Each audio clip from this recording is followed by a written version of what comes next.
Mga kainday, kain po tayo ng popcorn. Yan. Nilibre ako ni nanay. Pumunta kami ng Nesto. Ayan.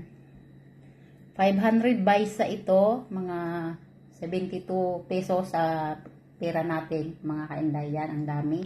Meron pa dito, oh. Yan. Ang dami pa. Tapos puno yan. Nalalagyan. Ayan. Paborito ko po ang caramel flavor saka yung cheese. Saka, ito ang pinili ko kasi wala yung isa, yung cheese flavor. Ayan. Namili din kasi tayo ng mga nakasale ng mga pangpasalubong mga kainday. Kaya sumama ako sa aking nanay papuntang palengke. So yan lang po mga kainday. Samahan nyo akong kumain ng popcorn. Maraming salamat po. Bye-bye. Popcorn.